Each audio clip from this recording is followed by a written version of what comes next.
God? How you doing, Brother Boy? Let's do it God's way, y'all. Let's do it God's way. I'm excited. I'm super excited. I thank God for each and every one of you. Let's do it God's way.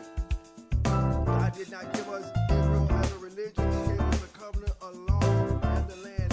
One of the biggest lies that we have ever been told was this, that it's all about religion. I come to tell y'all tonight that it is not all about religion. It's not all about religion. I'm telling you right now, it is not all about religion. One of the biggest lies that we have ever been told is that it's about religion. It's not about religion. I'm here to let you know that tonight it is not about religion. I want to encourage you to know that God did not give Israel a religion. He gave us a nation. Okay? He gave us a nation, and we are a holy nation, a royal priesthood. We are that people. Call yourself Israel. Call somebody. Tell them you're Israel. You're Israel. You're Israel. Because I believe that the more we begin to identify who we are, the more we will self-correct. God will cause us to self-correct of us into who we really are. Because the Bible says that when we remember who we are, let me just go to Deuteronomy chapter 30. I believe that's where I want to go. He says when we remember who we are, and it shall come to pass when all of these blessings and the curse which I have set before thee, thou shalt come to mind and come to mind among all the nations where the Lord thy God has driven thee, and thou shalt return to the Lord thy God and shalt obey his voice to all that I commanded this day, that thou art the children with all thine heart and all thy soul, that the Lord will return back to us. So as we remember who we are and whose we are, watch what God does for us. Watch what God does for us as we remember who we are and whose we are. Let's do it God's way, y'all. Let's do it God's way. Let's do it God's way. Let's do it God's way. So that as we're doing it as Israel, we will be just fine. I'm excited. I'm super excited for everybody tonight. I'm super excited for you. Something else I wanted to say. In this generation, something is happening. In this generation, something is happening. We are beginning to realize who we are. We're leaving the high remnant. We're leaving the institution called the church, but we're not leaving the Most High. As a matter of fact, I believe that we're coming closer to the Most High as we are leaving what has separated us. I thank God for the institution called the church, because it kept us in there. But I think now is the time that we come up to where he is now. I think now is the time that we have come to the city of Mount Zion, and that's where he is. I believe that's where we are now. So I want to encourage you guys to really begin to understand who you are and whose you are, and let's do it God's way. Y'all, I'm sorry for getting on late tonight. We had a little situation we had to deal with before we got on tonight, but we thank God for each and every one of you. Introspective, we the people, we thank God for you. I'm looking for Pastor Knowledge. I don't see him yet. I'm not sure. We the people, you might want to reach over to him and see where he's at for me. Do that for me real quick, and let's see where Pastor Knowledge is real quick. If you can hear me. My YouTube family, don't y'all forget that we are live on YouTube as well. You can always go back to the videos on YouTube and click live, and you can see all of the videos that every one of them that we do is recorded live on YouTube. So you can go back and you can see that, and you can begin to see who we are and whose we are there. Don't forget to tap the screen, like it, share it, follow it, send it to your friends, send it to some people. Let's get the numbers up tonight, because we got a great live tonight going on tonight for you guys, for me too, because it's not just you that is learning, it's I'm learning as well.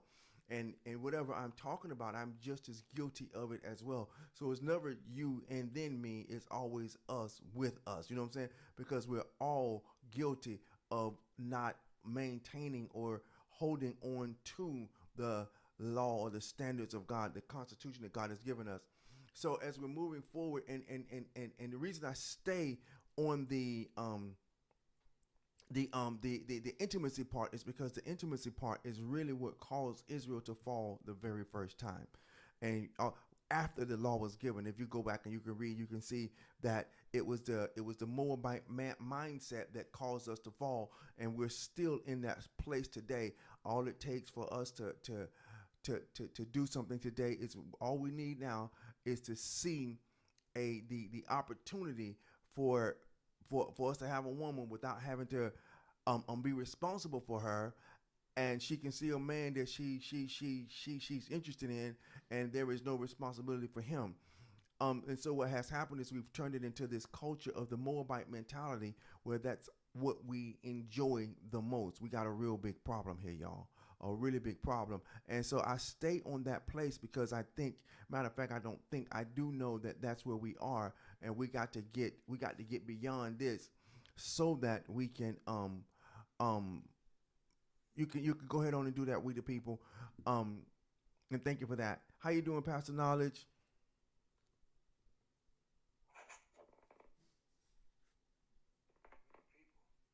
How you doing, Pastor Knowledge?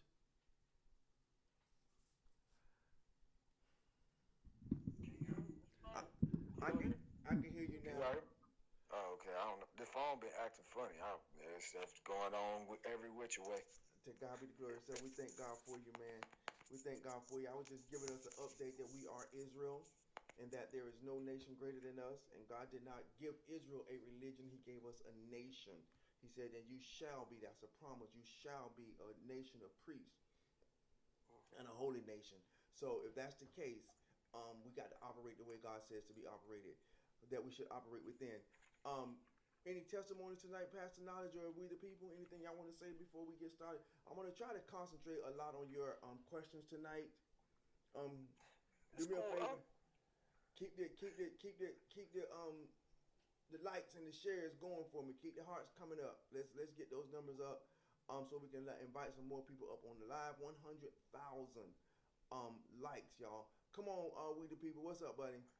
Man, I ran into a brother that, man, I love this brother dearly. And he's the reason why me and my wife even met.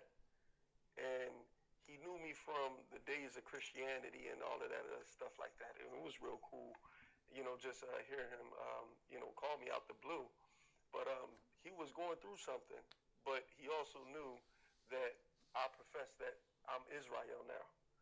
And while he was going through, his situation, his trouble, whatever else like that, it was surprising that he still reached out to me, like, during these times. And he just said that, he had an opportunity to watch me, walk when I was, actually, very faithful going to the church and whatnot. And then, outside of the church when it looked like, I wasn't really down with the church, but I was still down with the Most High. And then, him finding out that, oh man, he one of them Hebrew Israelites now. And I had to talk to him and kind of break it down to him and everything else like that. And he just said, man, he's admired my faith. And even though he's a brother that stands strong on Christianity and stuff like that, it was just encouraging for him to say that I seen something in you where when I was going through something, I wanted to reach back out to you because my walk didn't really change and become something completely different. It's not like I didn't know the Most High before, but just knowing who I am as a nation, it enhanced my faith. And I'm expecting that to happen for a lot of y'all that's out there, that say that you're Israel and you're telling people that you're Yasharel and you understand the things and the conditions that we living in, Deuteronomy 28 and all of that other stuff like that, to stand on the truth. And sometimes, even though it look like people turning their back on you, just like them lepers, there might be one that come back to you and say, man, I remember that you, like now I'm saying, did this or did that. And I might not have understood everything, but, they know who the real ones are that they're going to come back and find. And I'm just grateful that, my brother, I ain't spoke to him in years. He just did that out the blue. So that's my little testimony. That's my little thing, just with being Israel. And, yeah, just good stuff, man. Just good stuff. To God be the glory. To God be the glory. So we thank God for your testimony. Pastor Knowledge, you got anything you want to say? No, want to say this, and we're gonna get on with it. We the people. The law is not bondage. The law is not bondage. I want to say that again. The law of God is not bondage, but the Bible says that the truth shall set you free. So if the law is the truth, that's where your freedom is. For Jesus says in Matthew chapter number 8, verse 34, he says it's like this: Verily, verily, I say unto you, whosoever committeth sin is the servant of sin. So this is the problem. Sin is actually your bondage. Sin is actually your bondage. Many people run from the law because we were taught that it is bondage. But the truth is, sin is bondage, not the law. The law teaches us how to live free. It teaches us how to treat each other, how to serve the Most High, how to protect the weak. It teaches us how to build a nation based on righteousness, not rebelliousness. Okay? That's what it does. So if you're saying that you're free and you don't have any if you don't believe in the law of God, then there is no freedom. You're still bound. For the scripture says that to commit sin. Now, you need to know what sin is. Sin is anything that you do that goes against the glory of God, that does not give God the glory. All have sinned and fallen short of the glory. So when we want to say I'm giving God the glory, that means that you are living the truth. You are living within the standards, the moral standards of the law. That's what that means.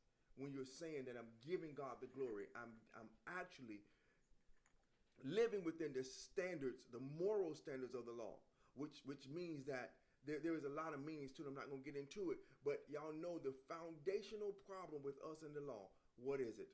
It is our inability to commit to one another through intimacy. Y'all understand that, right? That is our number one problem. That's why Unc stays there so much, because that is our number one problem. Until we get that down, hi Kai, I saw you up there a minute ago. Until we're able to get that down within us and know that, we're going to consistently fall at it. We're going to consistently fall at it. And if we consistently fall at it, at some point, you're going to reach a place where you cannot repent. Because repentance is not here to dwell with you forever. I want y'all to know that. You got to know that. That is not there to dwell with us forever. And when you get to that place, you are done. Because you can't find it. It's done. The Bible says even though Esau, he sought it with tears, he could not find it. Okay? So let's do it God's way. You don't want to get caught in that spot. I don't want to be in that spot. You don't want to be in that spot. Let's begin to do it God's way, regardless of whether, no matter who wants to go, you got to go. Okay? Let's do it God's way. Come on, brother, we the people.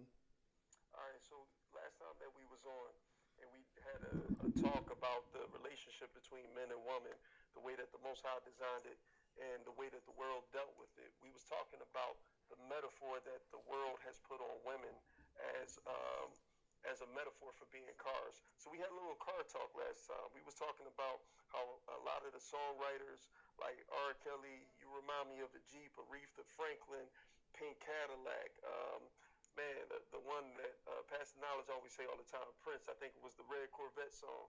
But anyway, all of these songs was supported, made millions of dollars, maybe even billions, who knows. But all of this off of the analogy of the woman being like a car. And what we've been doing, we've been passing the baton. It's going from R. Kelly's hand, Aretha Franklin's hand, Prince's hand, now it's in your hands. So we were talking about the woman, if she listened to all of these songwriters, followed all of these love songs, followed all of the romance movies, did all of these things, and the metaphor is comparing the woman to a car, what conditions are our women in? And last time you spoke, you said that the condition was like a junkyard. And we was double checking you to make sure that you said what you said and you meant what you said, and you doubled down on it.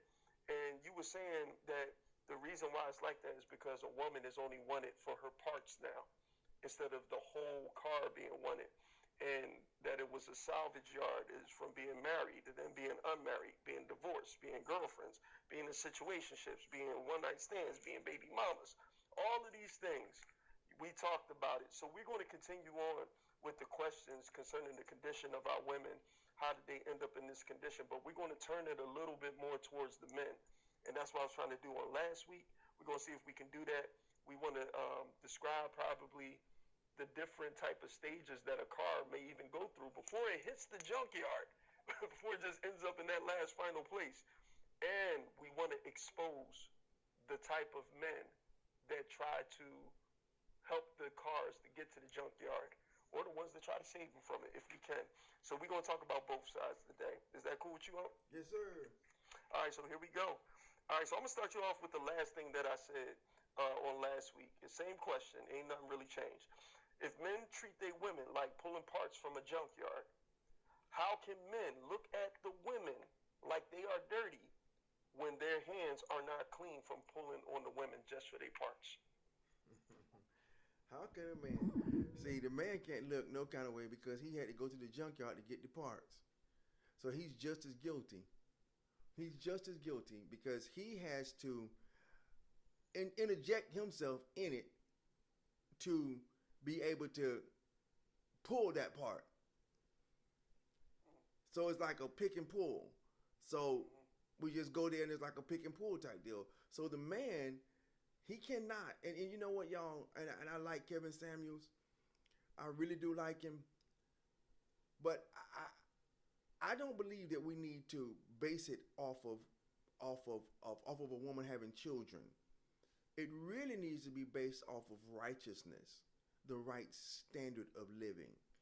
And I can't blame the woman without blaming the one who caused her to be this way.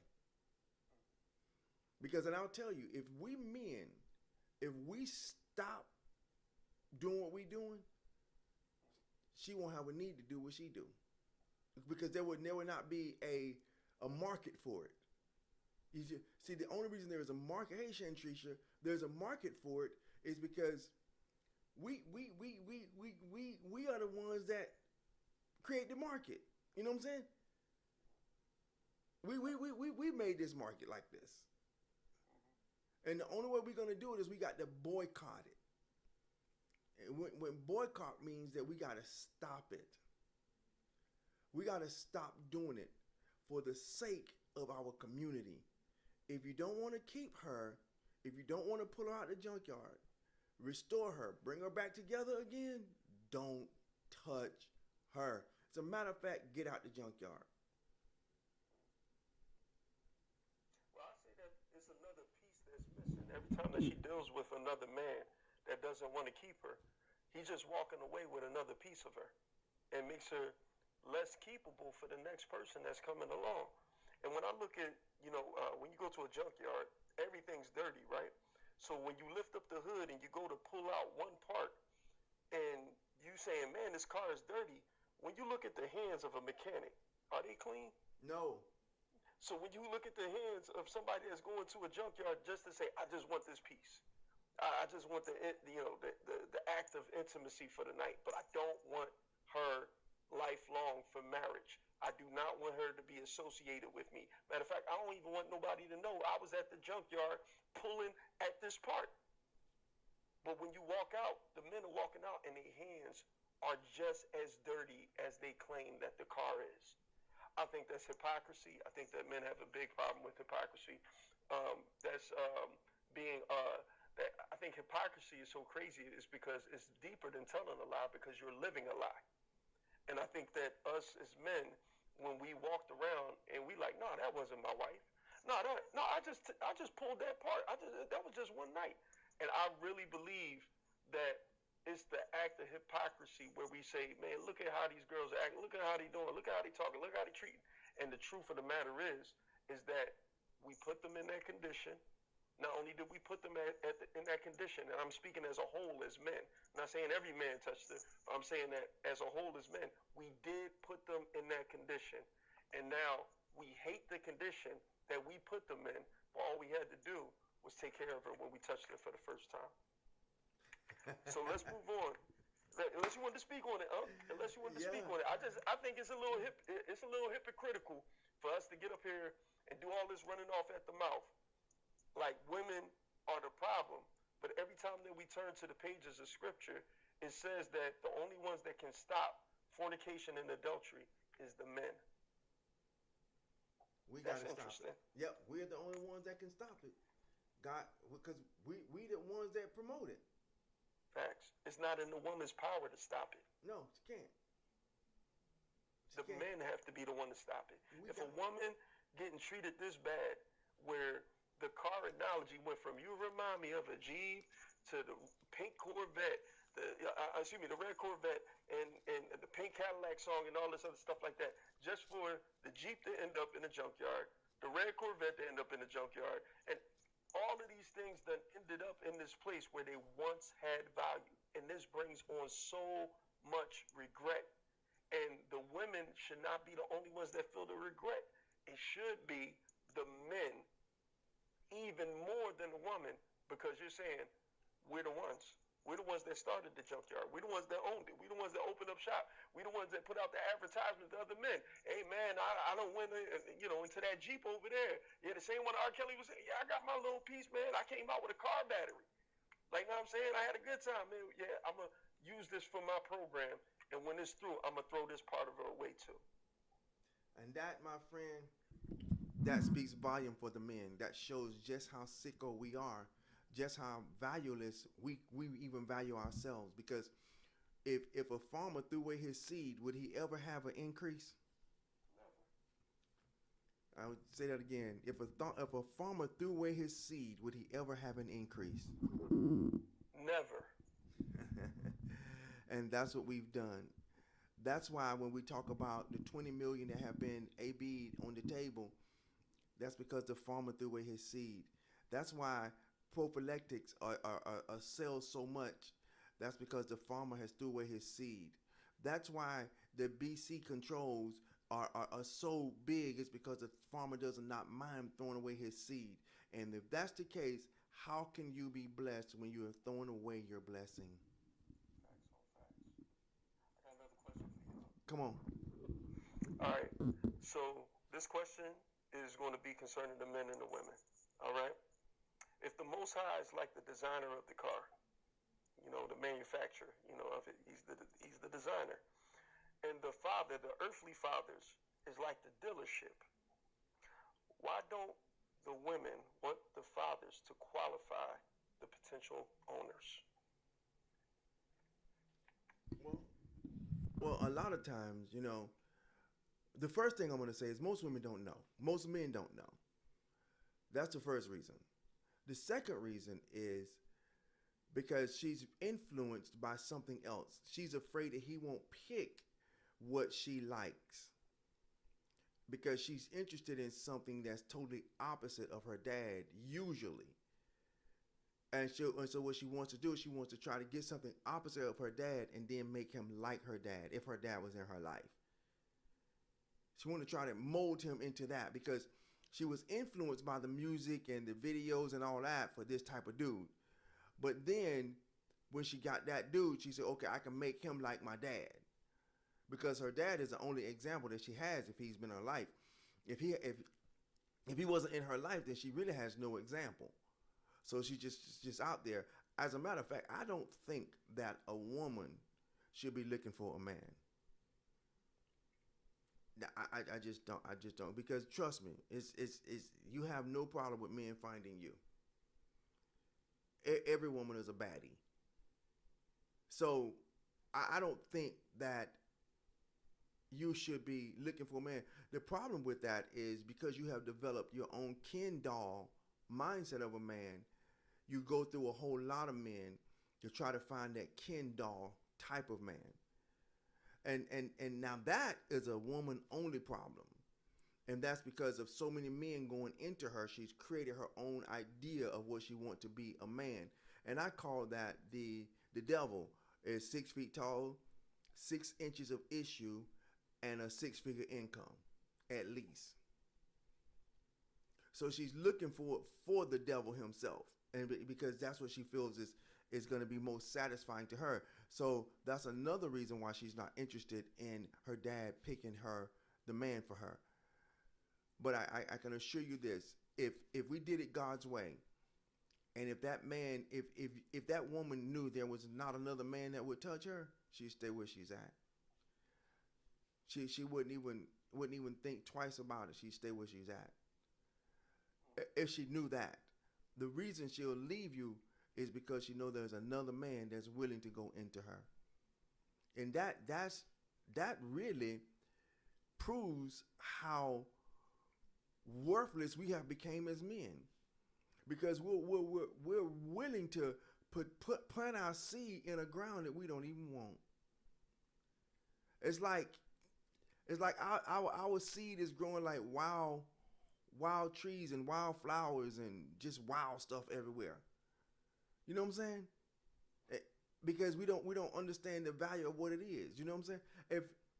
If I were to go out in the woods here in Georgia, and sometimes you can find plum trees out in the woods. You know what I'm saying? You can find some pecan trees out in the woods. You know what I'm saying? These are good crops. Some peach trees out in the woods. Some grapevines out in the woods. And that's because the seed some kind of way found itself into that. That's how we are as men. And it is not that it's not a grape.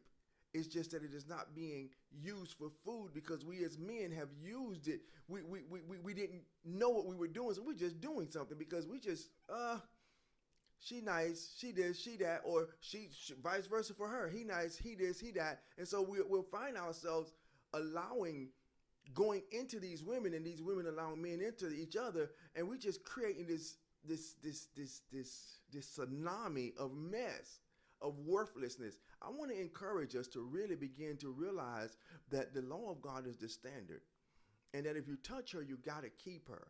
And if you're not willing to keep her, do not touch that woman. Y'all hear me on that? If you don't want to keep her, do not touch her. And if she don't want to be kept, don't touch her.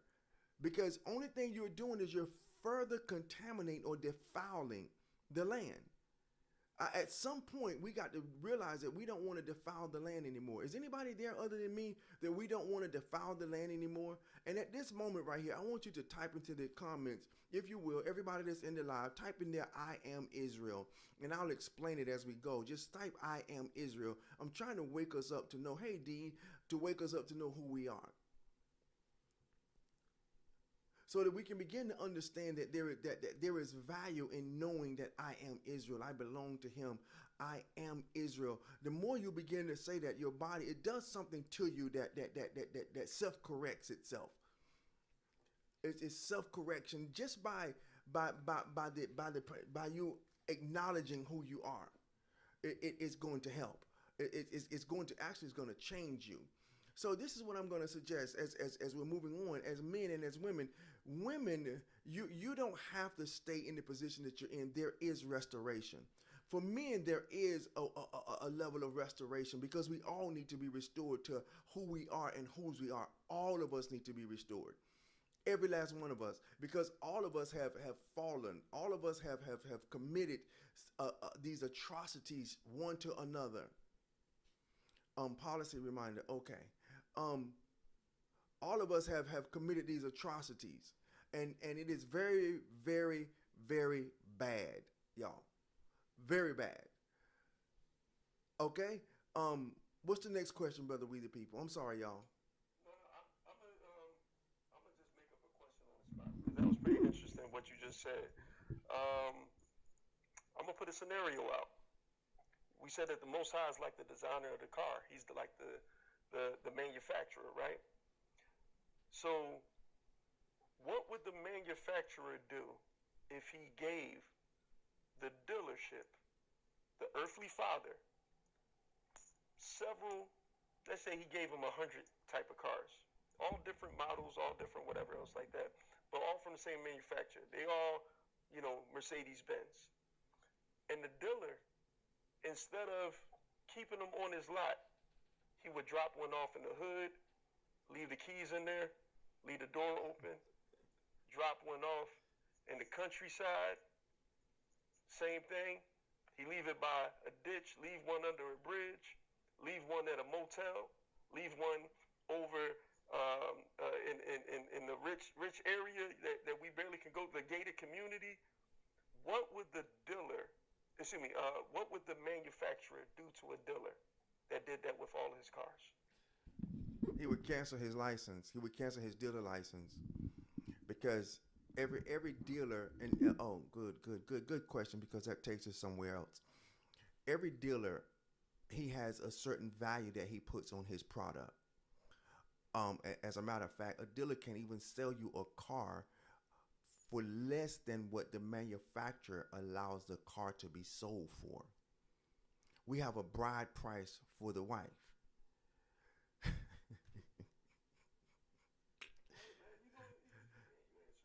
Yeah. I had to laugh because how this is going.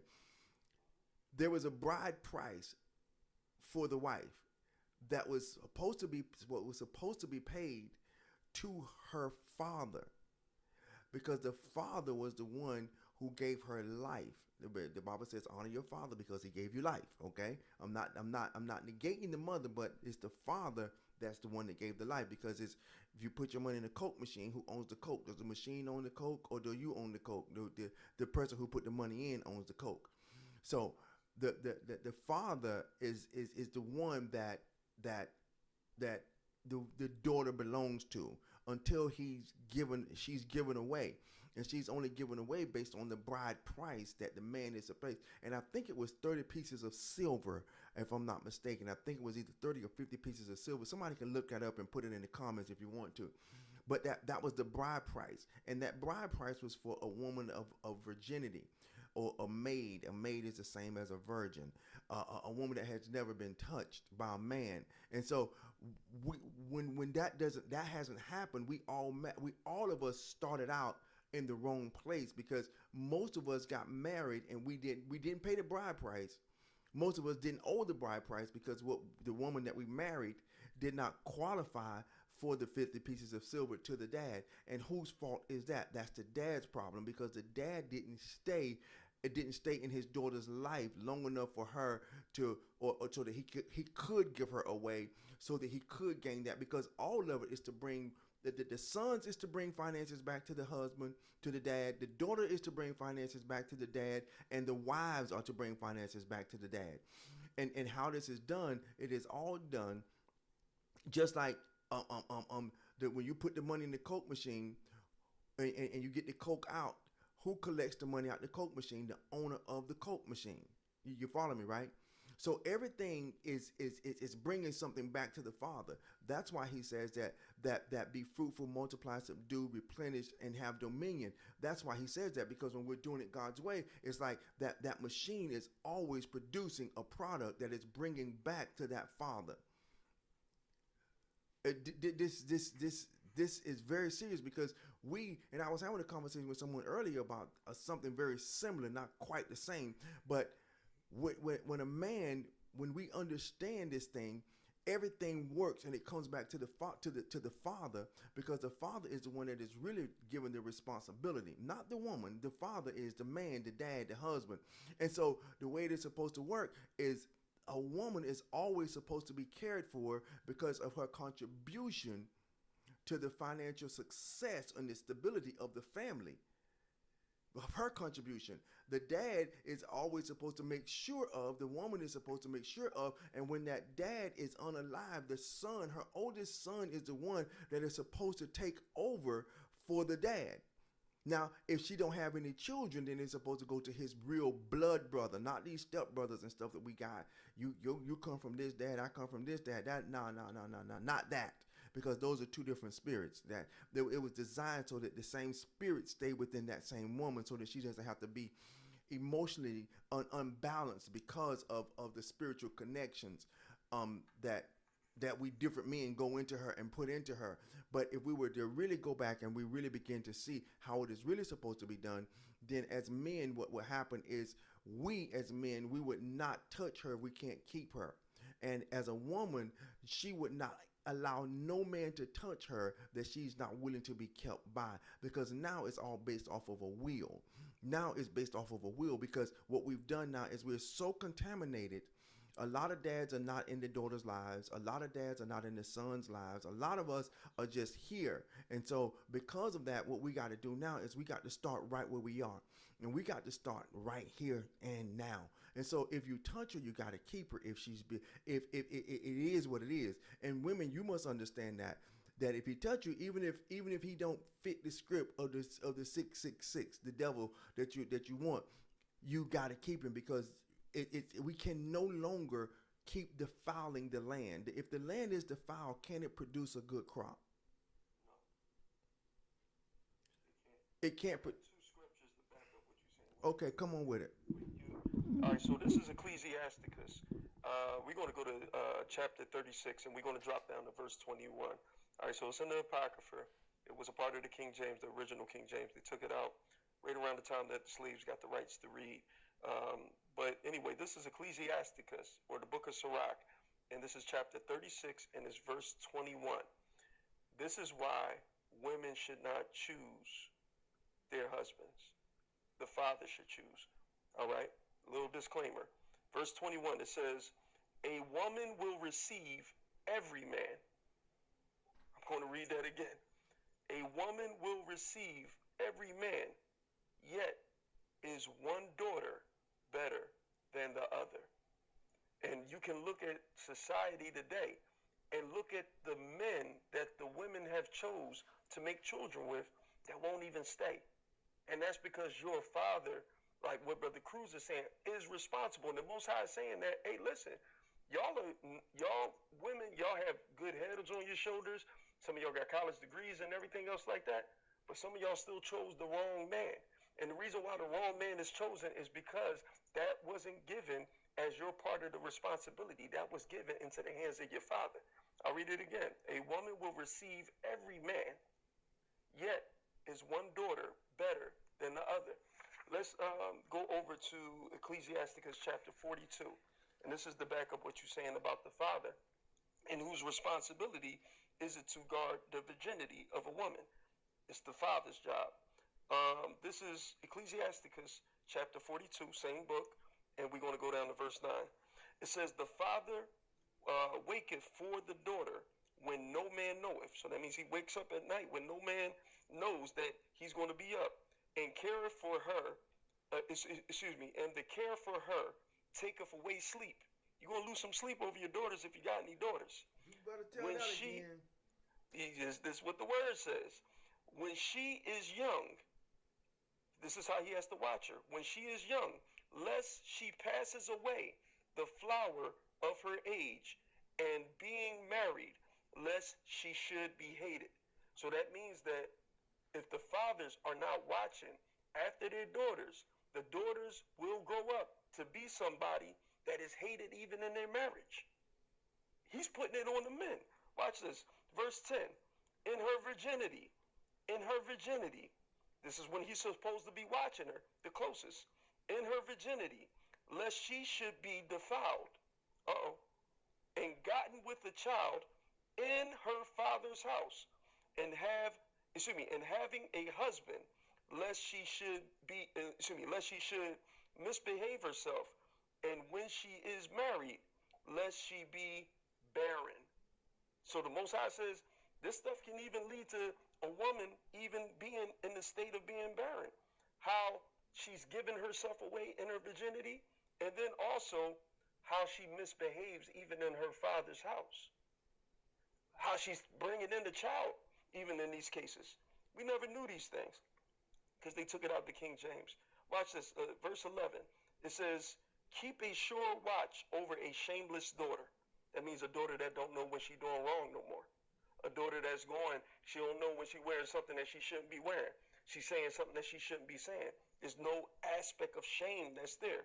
Keep a sure watch over a shameless daughter, lest she make thee a laughing stock to thy enemies, and a byword, which means, people going to be calling you names, in the city.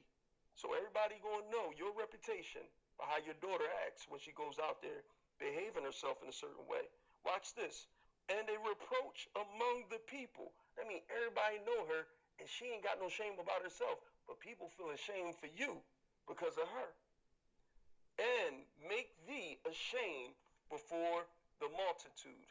Behold, not everybody's beauty, and sitteth not in the midst of women. That's for those men that call themselves metrosexuals or whatever they call themselves nowadays.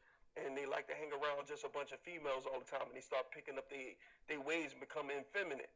The Most High said, yo, you ain't supposed to be dwelling around a whole bunch of women sitting down. But anyway, I'll land. So, Mr.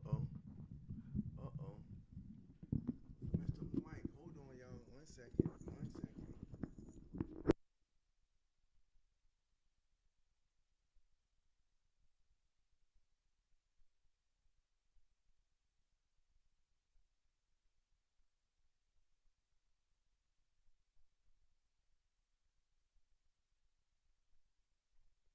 Notice, Brother Cruz, while you're fixing the mic, all of the responsibility was put on the fathers. And it says the one that's going to feel the most shame about the daughters when they land in this situation is going to be the fathers. And this is a part of the reason why the fathers won't even return back to the home today, because they know that they dropped the ball. And when they're looking at their daughter, they see their own shame.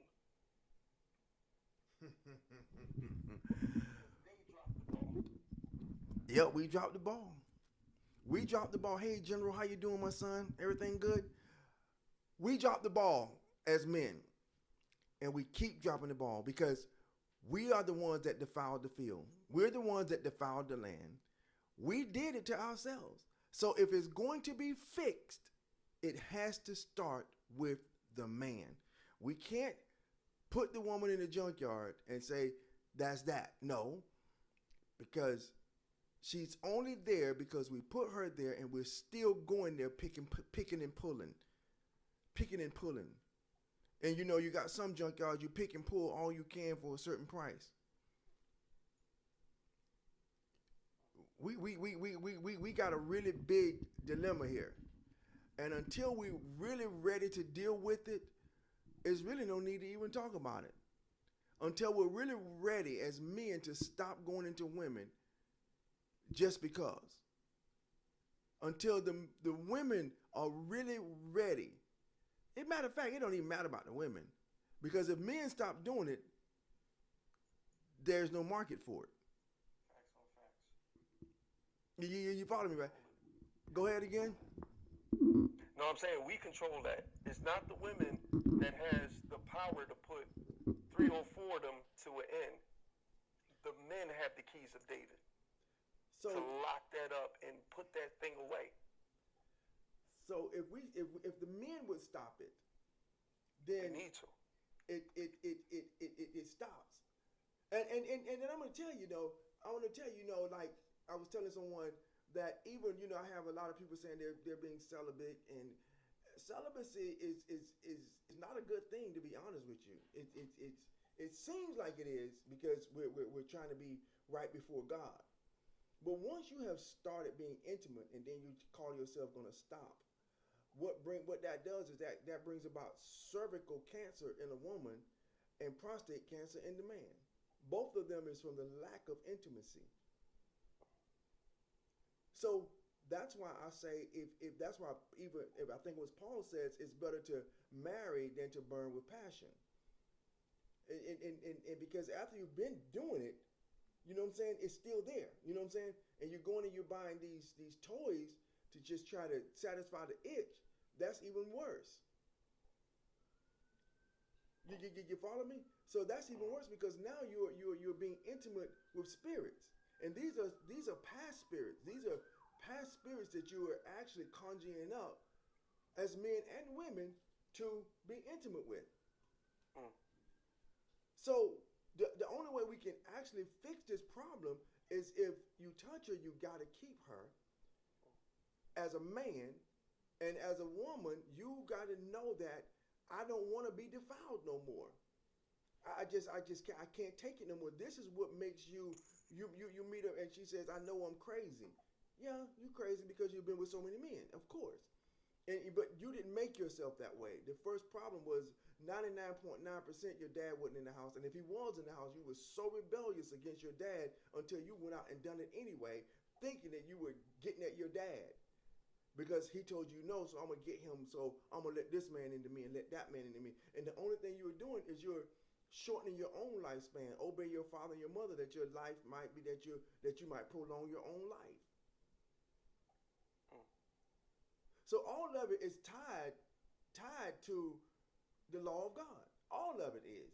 Every bit of it is tied to the law. And if we don't, and I'm sorry that we don't get it, because we don't get it because of what does Hosea 4:6 says? My people suffer for the lack of knowledge. But it's not just the lack of knowledge, it's because we refuse this type of knowledge. We don't like this. You know what I'm saying? I seen someone put in the comments that we're still reading the Apocrypha. Come on, man. I mean, it aligns directly with the law of God. It is the statutes, it is the explanations of the law. As a matter of fact, you can find more Paul quotations from the Apocrypha than you can anywhere else. Even Christ quotations. How he said, "I'm going to gather you like the hen gathers in her chicks." That's how he wanted to gather Israel. That's a direct quote from the book of, I believe, Second Esdras, if I'm not mistaken. See, so when we deny this thing, it's only hurting us. It's only hurting us because the thing about God, he can't change for you. And he just can't. He can't change for you. Because if God changed for me or for you, guess what would happen? The whole world, every moment, every second will have to change. Facts. Everything from the beginning will have to change. Because that would mean that when he thought you, he thought a different thought. So therefore, everything has to be obliterated and everything has to start over just so that it can change for you. And I'm quite sure you don't want that. Facts.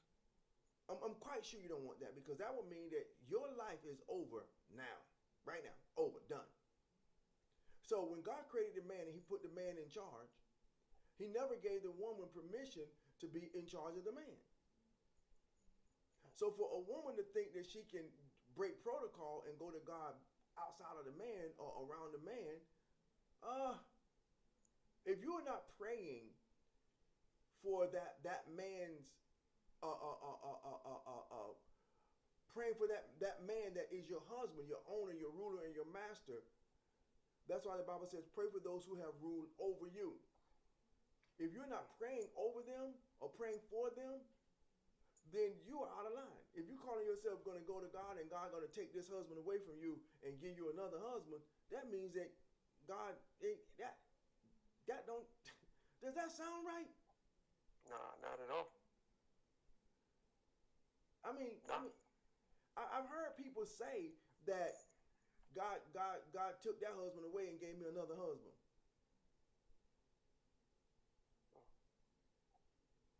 I've heard people say that. Yes, I do. It doesn't make sense.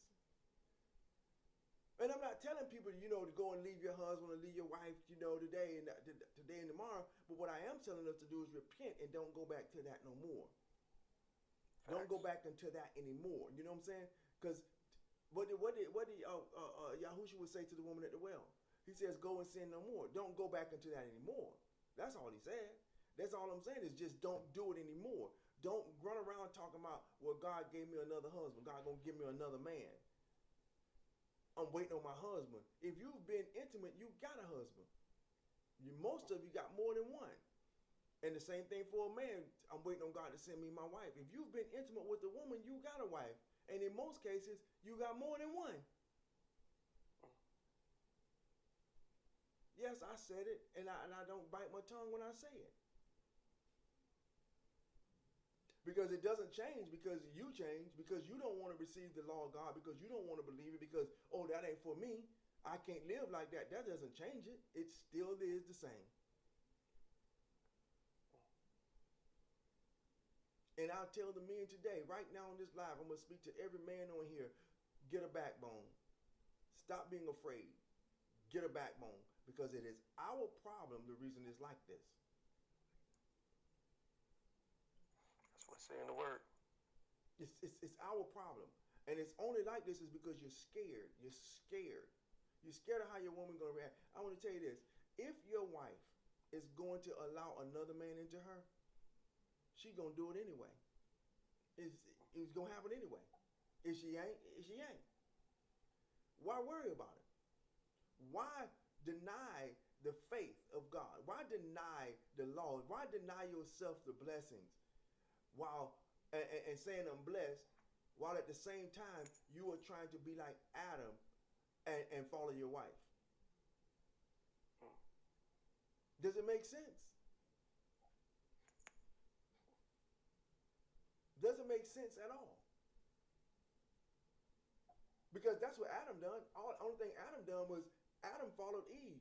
And when Adam followed Eve, everything was messed up. Why is everything messed up today? It's because we follow the women. The women is the one that tell us what to do, when to do, how to do, what to say, when to say it. It's the woman that does that. It ain't the man. It's the woman. We got it this way because the woman tells us how to be. And she'll tell you in a heartbeat. You've heard women say, if he can have more than one wife, I can have more than one husband. Make it make sense. And you're saying that after you already have had several husbands. You know what I'm saying? I mean, it's out of pure ignorance that this stuff is happening, and it's only happening because we prefer the Moabite mindset, where the women allow men to use them for trash cans and buckets, defiling them. And I'm going to tell you, ain't nobody, if you find a trash can on the side of the road that's been used, are you trying to take that trash can to your house? Nah. I mean, really. But that's what we're doing. And it's only like that, and the only reason it's like that is because the men are the ones who put the trash in the trash can and then left it there. Then one of us will come along and try to make that trash can something. Well, unless the trash can want to be washed and cleaned up, or can be washed and cleaned up, it's still worthless. So if the trash can is telling you that if you can, I can too, don't waste your time. Because what the mouth speaks what is in the abundance of the heart. So what's in your heart, your mouth gonna speak it. It's gonna come out eventually. It's gonna come out. And the two times that people are the most truthful is when they're angry and when they're drunk.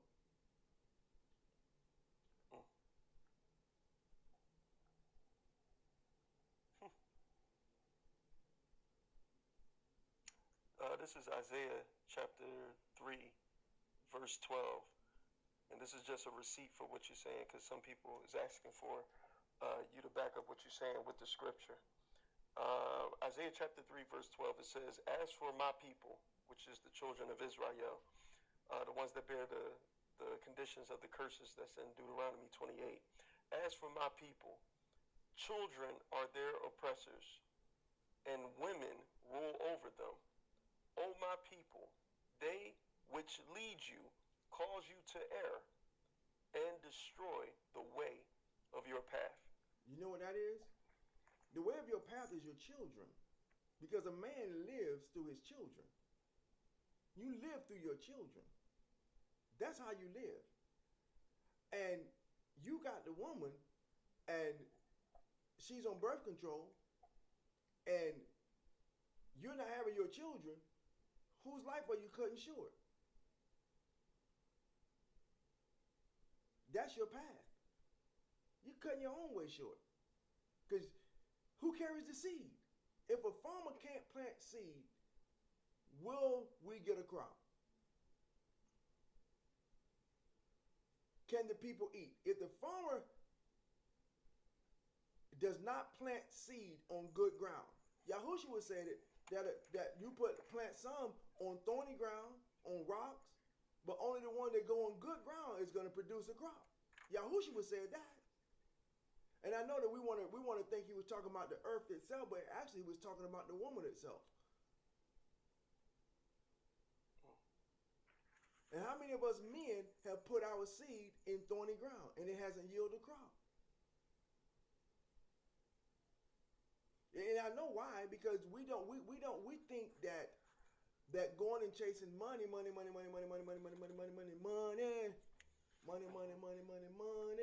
remember the song? You know what I'm saying? It didn't go like that, but okay. Yeah. To God be the glory. But we the ones who think like that. You know what I'm saying? We think it's money that's the seed, because the church, the institution called the church, told us that money is a seed. Anybody heard that other than me? How many people heard that money is a seed? Plant the seed, give a seed offering. Yeah, yeah. Mm-hmm. But tell you don't have all them children. Mm. The same people that's telling you to give them money for a seed offering is the same people that are telling you don't have all those children. That's because your seed is your blessing. Just like a farmer planting seed in the ground. If he don't have any seed to plant, I don't care how many acres of land he have. If he don't have any seed to put in that ground, will he yield a crop? No. That's what happens to us as men. When we get older, we don't have no seed. Can I add to something that you just said? Yes, sir. Now, you said that when I read in Isaiah chapter 3, I think that was verse 12, that when it says that women is going to rule over us, and it says that, the ones that lead you is going to cause you to err, and they're going to destroy the way of your path. The way of your path, you said that that's your children. Yes, sir. And when you said that that's your children, you saying that the men, we live through our children. Yes, sir. Even when we're not here anymore. Even when you're not here. This is Ecclesiasticus, chapter 11, verse 28. Watch this. It says, "Judge none, blessed, before his unalivement. For a man shall be known in his children." Shall be known in his who? In his children. I'm going to read it again from the top. You got me, on repeat. Ain't got no problem with it. Verse 28. This is chapter 11, Ecclesiasticus, chapter 11, verse 28. "Judge none blessed." So that means you can't go around and say, "Oh, that was a blessed brother. You saw his suit, you saw his car, you saw his home." Judge no man blessed before his unalivement. So that means that when he is gone, that's when he's going to be judged. Let's see what he's going to be judged by. "For a man shall be known in his children." In his children. How many of us are known? There you go. How many of us are known in our children? Most of us are not, because we done spilt our seed all over the ground, everywhere, put it in trash cans all over the place. That's because we've been led by the woman. We've been led by the woman. We've allowed the woman to lead us to our own destruction. We destroy our own path. We allow her to lead us to destroy our own self. And that's because we're afraid of who she might let go into her. Dude, if you got a 304, you got a 304. It is what it is. Be like Jose, go get her and bring her back home. It is what it is. I'm not throwing shade. I just want you to know that we really have a big problem. And it's the man's problem. It ain't even a woman problem. It's a man problem. Because we carry the seed. We carry the seed. If you are not producing, no crop, ain't no increase for you. I don't care what Creflo Dollar and all of the other ones say about a seed offering, a seed offering, a seed offering. And they're speaking of money. So they've made money more important than the life that you carry inside of you. That makes sense. Watch this. This is man, you speaking out of the book of Ecclesiasticus tonight. I don't know if you're doing this on purpose, or I don't know if you're just in the flow. But man, this is Ecclesiasticus chapter 30. Listen to what this says, y'all. I'm going to start from verse 1. I'm going to read down to verse 7. It says, he that loveth his son causeth him often to feel the rod, that he may have joy of him in the end. He that chastises his son, by the way, the Hebrew word for chastisement, one of the main definitions for chastisement is instructions or to instruct. He that chastises his son shall have joy in him, and shall rejoice of him amongst his acquaintance. Verse 3, he that teacheth his son grieveth, he that teacheth his son grieveth the enemy. He that teaches his son grieveth the enemy, and before his friends he shall be rejoiced of him. Verse 4, though his father unalive, though his father is not here on the earth anymore, yet he is as though he were not unalived. For he have left one behind him that is like himself. While he lived, he saw and rejoiced in him, and when he unalived, he was not sorrowful. He left behind him an avenger against his enemies, and one that shall requite kindness to his friends. Listen to this one, and this is for anybody that's out here that's about to make their child a god, an idol. Verse 7, he that maketh too much of his son shall bind up his wounds, and his bowels will be troubled at every cry. I'll stop there. So as a father, What you mean to make them into an idol? Okay, so there's men that are not training their sons. They're just happy to have sons. And this can't just go from, because, men ain't in the house like that. So who's the responsibility to raise the son if the man ain't in the house? It's going to fall on the woman. Unfortunately, she got too much weight on her. But when that happens, take a look at this. It says, he that maketh too much of his son. Sometimes you can make too much of your children.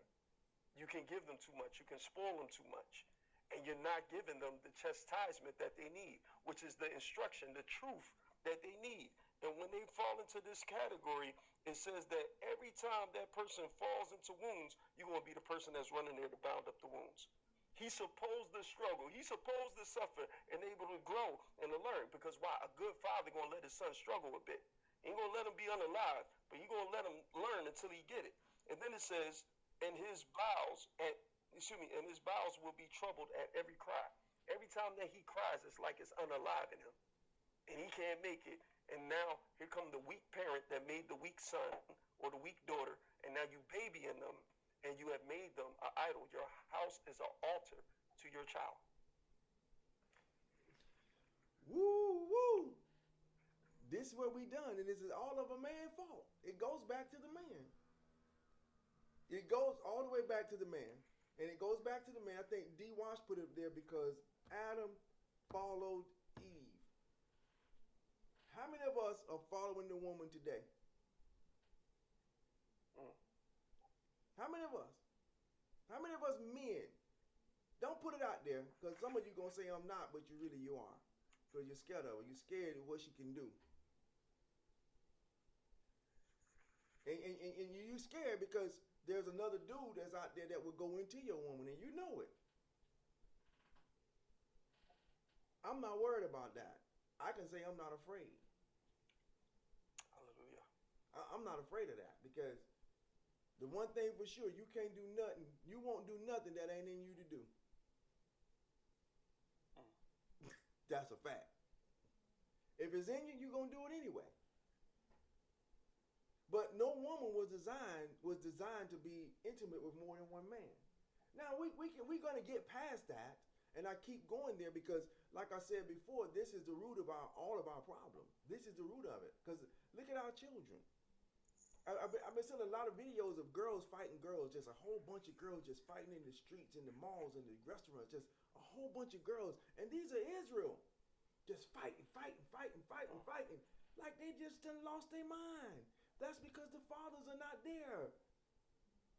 That's why. The fathers are not there. So they're out here fighting over these men, over each other's bodies, over each other's hair, and it's just crazy. And then the men are out here, they're unaliving each other because they're looking at each other with wanting in their eyes, covetousness and envy and jealousy. It's all because the man is not in the house. And the problem with that is most men that are my age, are out of line too. Because they run around doing all kinds of stuff. They're not with their children. One thing we got to do is we got to stop the baby mama and the baby daddy drama.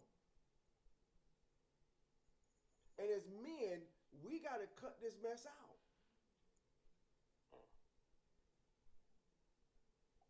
As men, we're the problem. We are the problem. And if we get it right, the woman gonna automatically straighten up. She don't have a choice.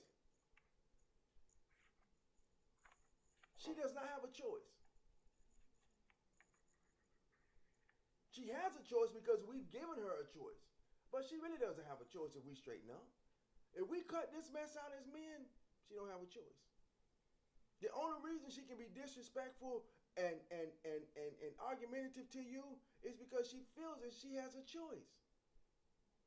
And that's because we men, we gave it. And I'm not making it seem like it's a woman is less than. Actually, the woman is the most protected species or person on the planet. The woman is supposed to be the most protected. But she's, in our community, 7.5 women out of every 10 are not protected. 7.5 women out of every 10 are not protected. That's 74% of our women have been intimate with a man and don't have the protection of a man. Is that a reflection of the father failing at his job? That's a reflection of the nation not knowing who they are. The father failed, the mother failed, your granddaddy, your grandmother, everybody failed. You failed, I failed. Because our woman should not be unprotected, especially Israel. Not with what God gave us. 7.5. We made it to 100K. Huh? Just in case, I said we made it to 100K just in case anyone wants to come up. Continue to tap the screen, share the live. But if anyone would like to join in with Unc and we the people on the conversation, and also me, you are welcome to come up. Go ahead, we. Thank y'all for listening. Facts on facts. Y'all doing an awesome job tapping the screen and sharing and everything. We saw the numbers get pretty high. It's at like 100 and something earlier, man. You know, so praise the Most High. But yeah, man, that was awesome. All right, but anyway, to continue on what we was on, I got 2 questions, Unc. I got more than 2 questions, but you know, I'm trying to push through them if we can, before the people come up. Do men go after women who are out of their league? Sometimes. Explain. But let me back up. Uh-oh. Wait, you change it up? Yeah. Ain't nobody out of our league. Uh-oh. Yeah, because that's ain't no one out of a man's league. Because if we ask that to a woman, they're going to tell us the exact opposite of what y'all are saying. They're telling me that they go off of Americanized statistics. They go off of finances and education. But that doesn't mean that you're out of somebody's league. That's an American way of thinking. But when it comes to us as men, we have to know our position. Really, if you want to be honest with you, we're out of their league. Because we're not on the same path. We're not on the same type of time when it comes to what we standing on. So should a king let a peasant marry his daughter, the princess? Ain't no way. Should a king? Nah.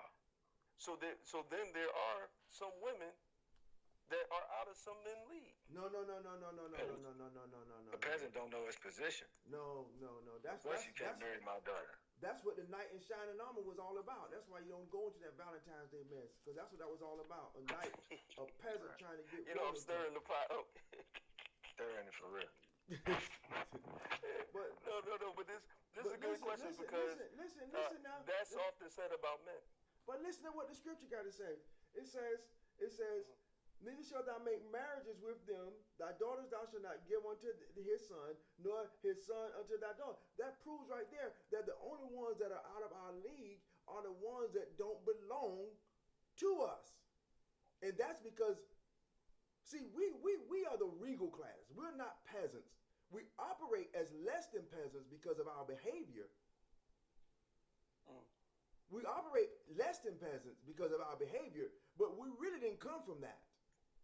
There's no way 7.5 of our women should not have a man, but at the same time, 7.5 of our women have slept with at least 10 different men.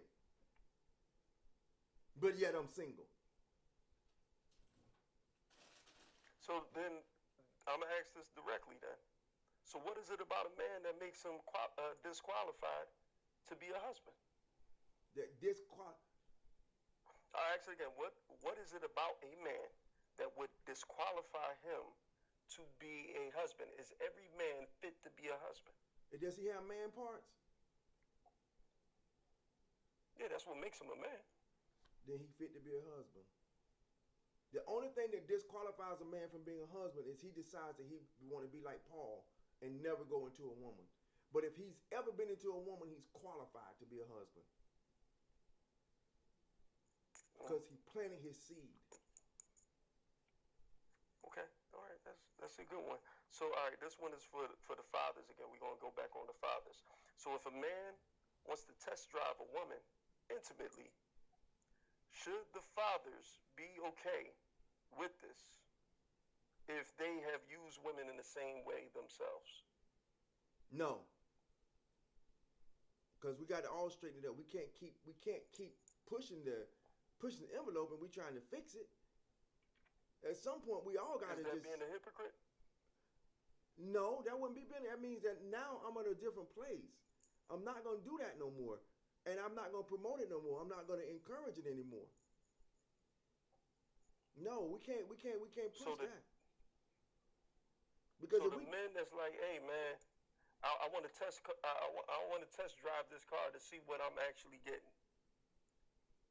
You saying that the father should rebuke him on sight? Absolutely. You go to the Bentley dealership and say you want to test drive a car and see how far you go. Because Bentleys are so good, you know what you're getting? Baby, you better believe it. Our women are the Bentley of the women. I like the way you think. Our women are the Bugattis of the women. If we're going to compare them to cars, let's put them in that class. Our women are the Bentleys. Our women are the Bugattis. Our women are the highest class of a car you can get. The Rolls Royce. You ain't test driving no Rolls Royce. You ain't going up in the lot and saying, can I test drive? Now, if you want to look at her as a Toyota, then you can test drive a Toyota. You know what I'm saying? You want to look at her as a, what was that? A Dodge Charger with a 330, the 392 in it. You can test drive that. But baby, you cannot test drive a Bentley. You ain't test driving no Bentley.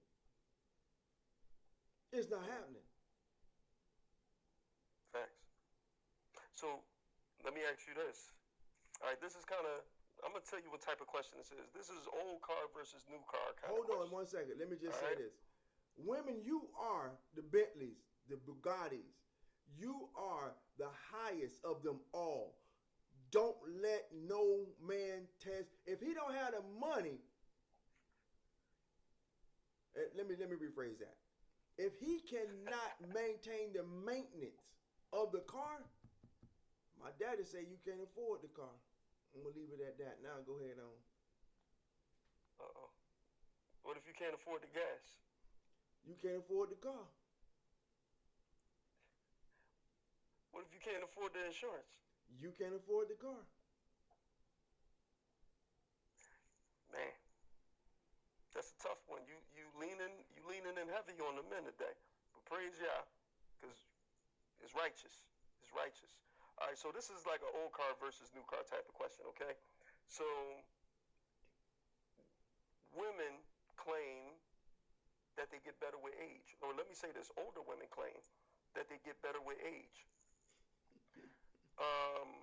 But this is the reason why they say that men go after younger women. The reason why they say that men go after younger women is to control them and to manipulate them. So is it better to have a seasoned woman like a car that's been broken in? Or is it better to have a new car that has never been driven? It's better to have a new car that ain't never been driven. Because you can break that car in how you want it to be broke in. But if you got a car that somebody already been in, it might smell like smoke. You don't know how it been drove. You know what I'm saying? That Johnson could have been drove into a lake before. You know what I'm saying? You don't know. You know what I'm saying? You don't know what's all been in that car. That used car. But and the thing about it, they say better with age. No. The only way she get better with age is if she been with that same man from her first time her whole life. But I'm not trying to throw shade at the woman, because the only reason she's not like that is because the men made her not like that. Because we didn't see her value, because her daddy didn't see her value. And the thing about it, a woman can't put more on the man than what her dad put on her. If her daddy was broke, how she want a rich man? It is what it is. You know what I'm saying? So let me ask you this. No, I get it, but let me ask you this. In today's society, the 304 is praised. What value does the virgin have? What value does a virgin woman have if the 304 is being lifted so high? That's only because of the man that you would think that the virgin value is not that high. But I'm trying to raise the awareness of the value of a virgin woman gonna give you the best crop possible. The virgin woman is going to give you the best crop possible, because your children will not be mixed with another man's seed.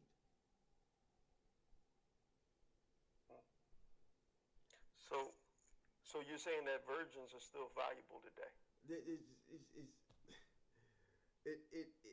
You can't get nothing more valuable than that. That is when a man finds a wife, he finds a good thing and find the favor with the Lord. That's what Solomon was talking about when he spoke on that. We want to think it was by the vows, but it wasn't by the vows. That's where the institution that we call the church got us believing that it's by the vows. Oh, a good thing. Nah, man, because your children gonna come out mixed with other men's stuff.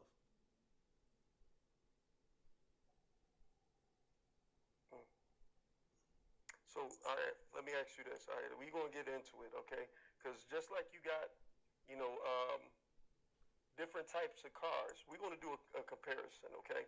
Now, these are definitions that Unc did not come up with, okay? But, we're going to go through these definitions. Unc is going to either say he agrees or he disagrees, okay? All right, so if a woman that is found in her virginity is like a new car, is that fair to say that a woman in her virginity is almost like a comparison to a new car that's never been touched, never been driven, plastic still down on the floors and everything else like that? You still on the lot, 0 miles on it. Are we saying that is a new car? That is a new car. The Hyman's still intact. Okay. All right. So let's go through this, okay? But you owe her dad a bride price. You got to pay. So you got to pay the top value for the vehicle. That's right. If it's never been driven before. That's right. Okay, all right, cool. We just passed you the baton from R. Kelly and the rest of them. So we're not saying that, you coming up with all of this. We're just saying that you're taking the metaphor to a different level so we can see the conditions of what's happening. So if the virgin is compared to the new car, what about a pre-owned car? Is a pre-owned car a widow?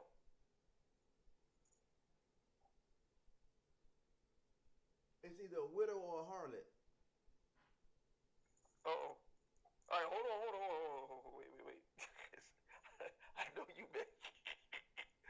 to go in. Wait a second. Let me get through these first. You can explain them, okay? Because I know you're about to go in. All right. So a virgin would be almost in comparison to a new car. Not almost. A widow, it would be compared to a new car. I got you. A widow, that means it would be a pre-owned car, meaning that it only had one owner. And then after that one owner, she moved on with her life. All right, now here we go. You got lease cars and you got rentals. The lease cars, I'm calling them girlfriends. Those are the lease cars. The rentals, I'm calling them the 304s. That's the multiple men type of women. Is that fair? Or am I making a wrong evaluation on that? No, Nah. Okay, all right, we're going to keep it moving, all right, because I know you got a lot to say. Let me get through the rest of these, okay? A used car,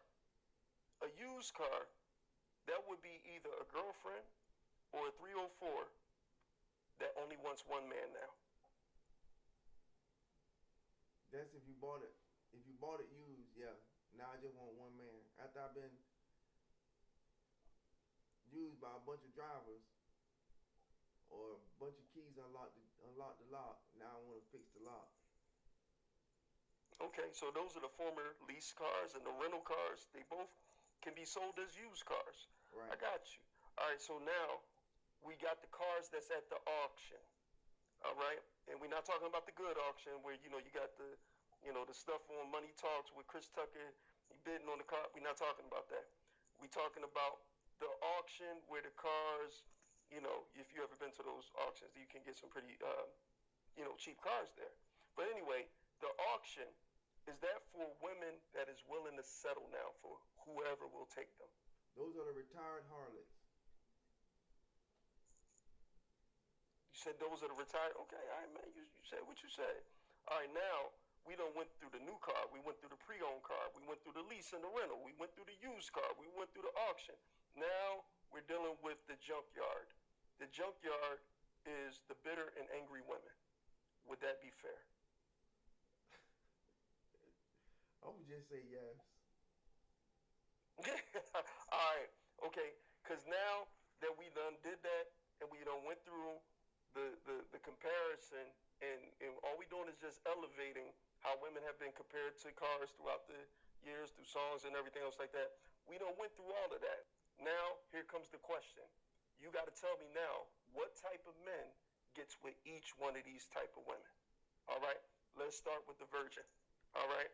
So, when you're dealing with a virgin, what is the type of man that is seeking after a virgin? The type of man that would seek a virgin actually is a man that the Bible says that blessed is the man when he findeth a wife. That's in the law. Then Solomon comes back and says that he who findeth a wife findeth a good thing. That's a virgin. So it is the man that is looking for goodness, blessings in the Lord. When he knows it though. Because most of us have at some point, because if ain't no women virgins, at some point there was a virgin. So a lot of men have unvirginized our women.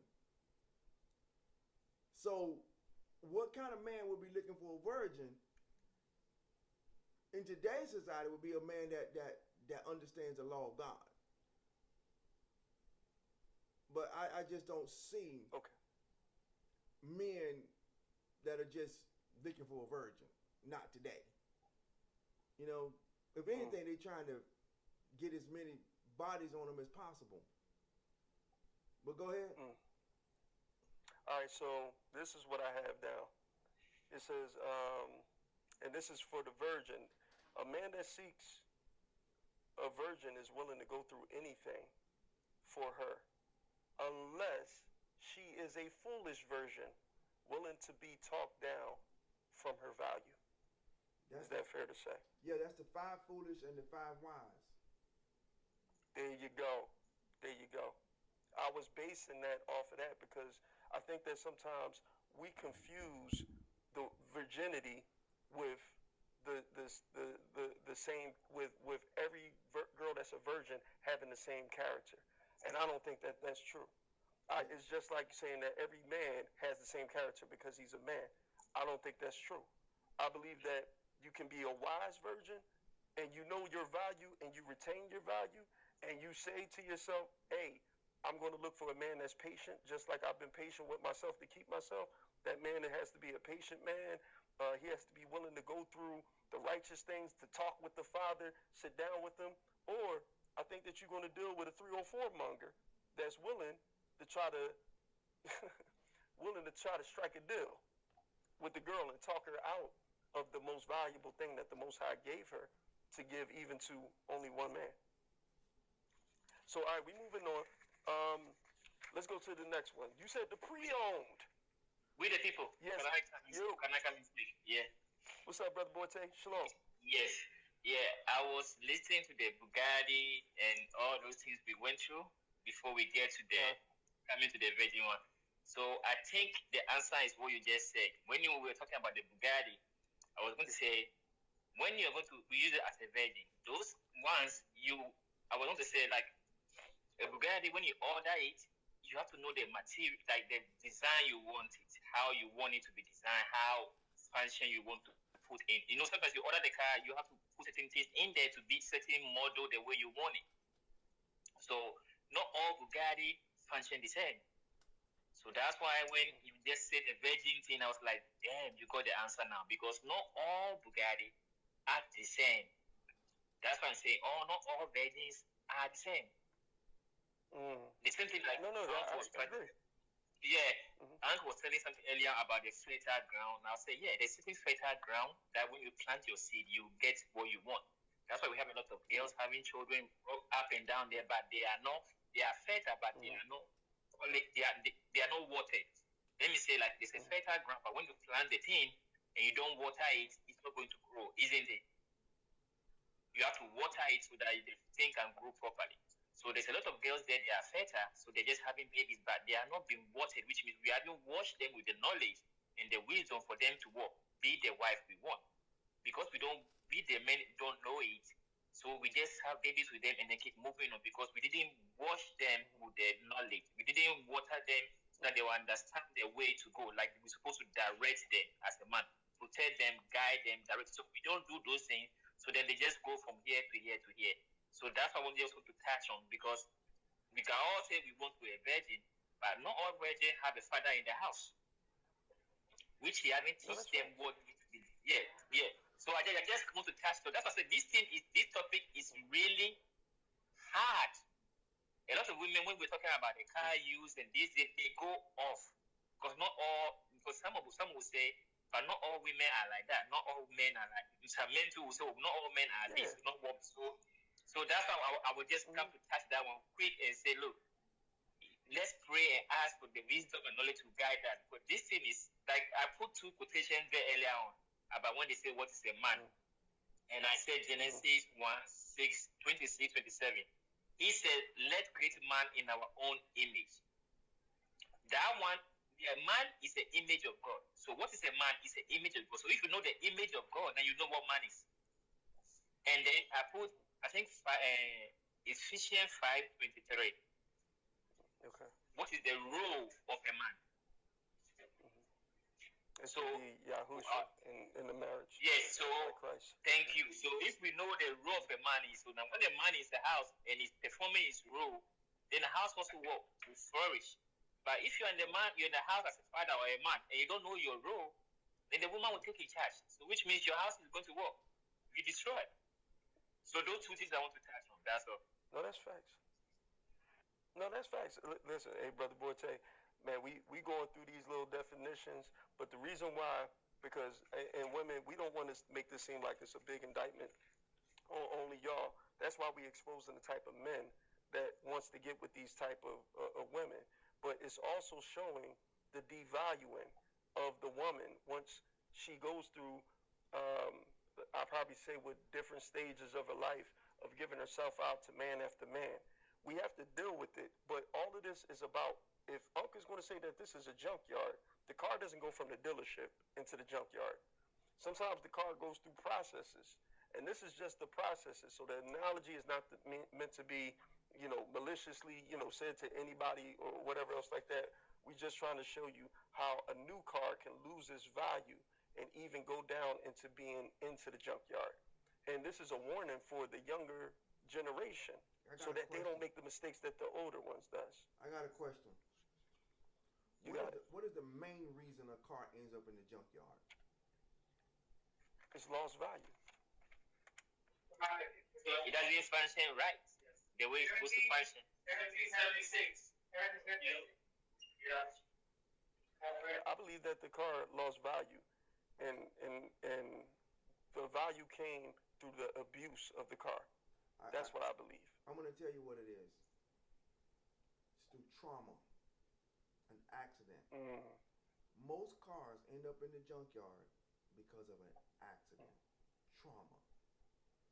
Most of the women that we deal with have been traumatized. Not intentionally.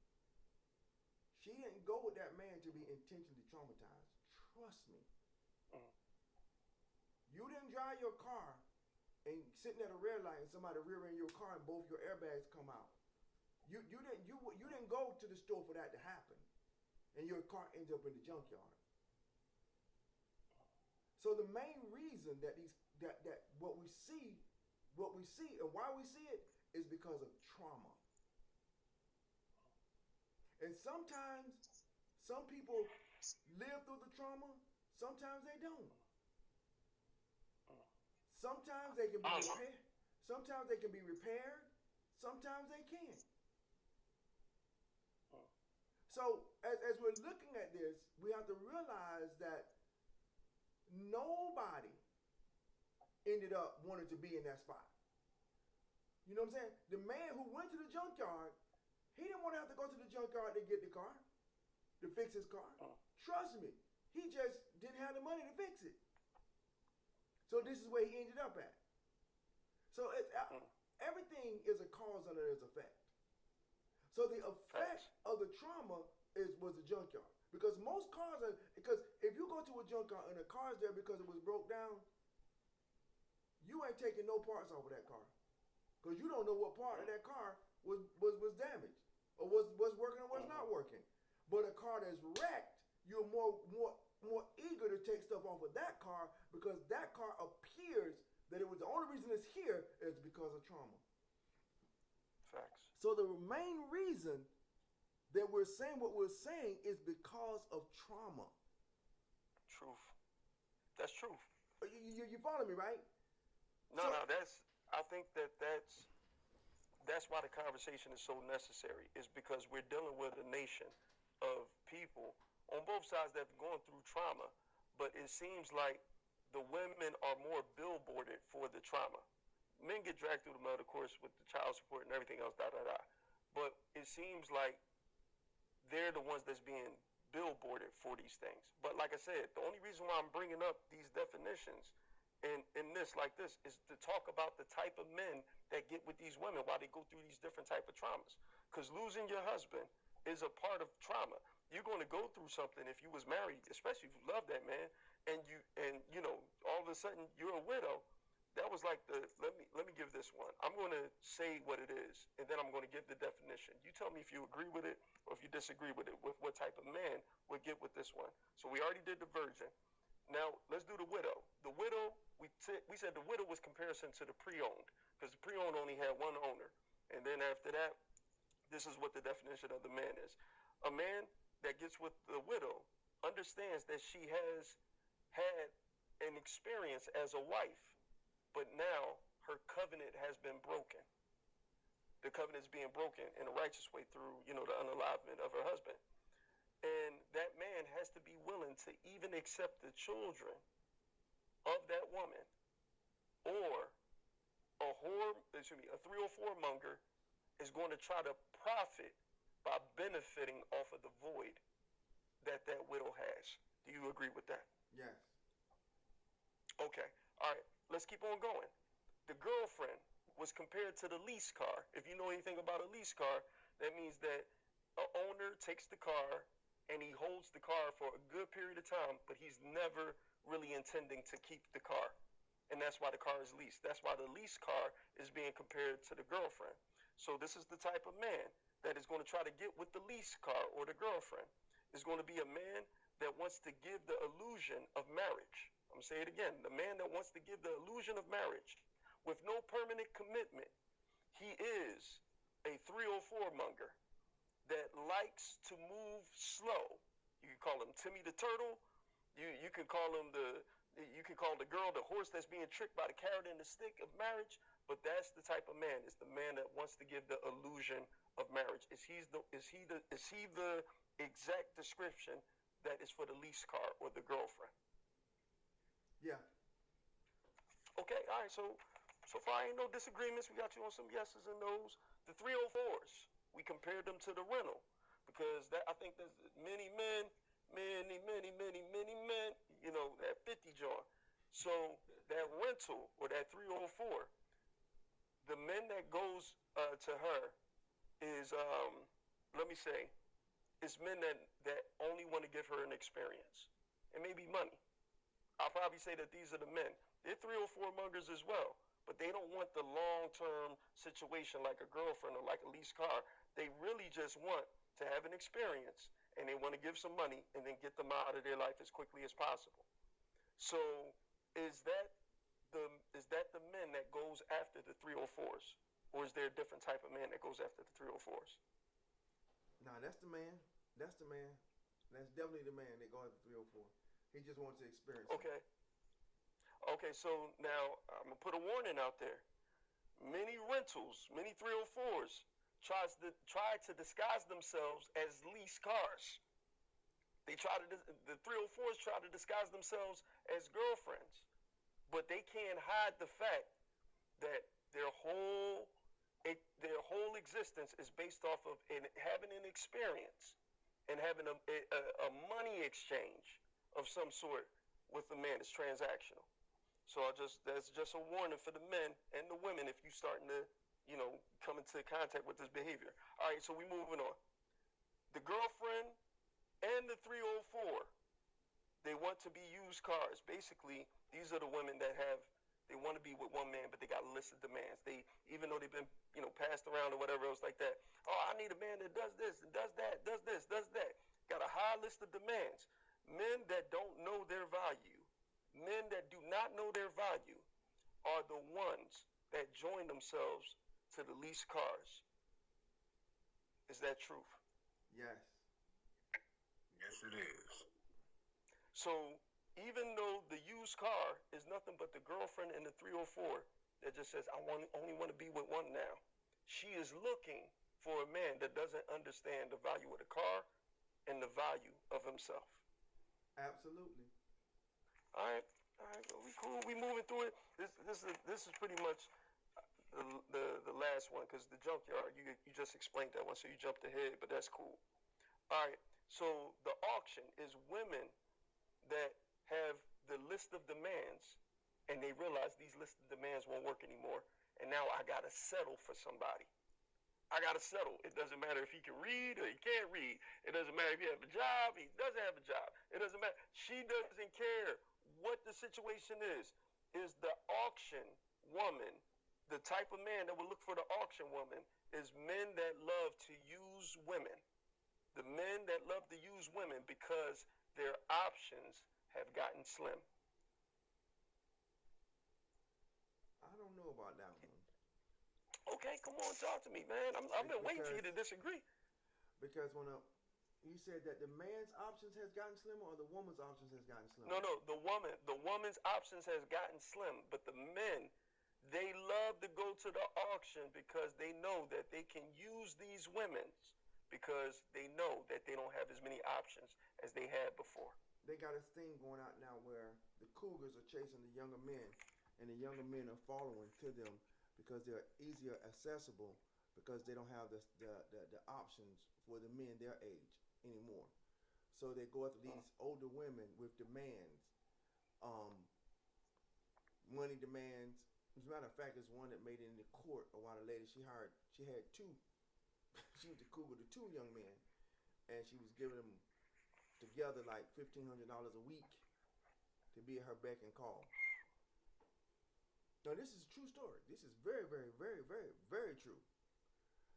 To be at her beck and call because the men, she had her value was just not there no more. After she had just played the harlot so long, it just wasn't there anymore. And so the young men, you're a young bull and you just try to get off. You know what I'm saying? And so that went that direction, and that's a lot of what we see today. Is it goes in that direction according to how you put that at the auction block. But at that place, it's lower than the auction at that place. It's lower than the auction at that place.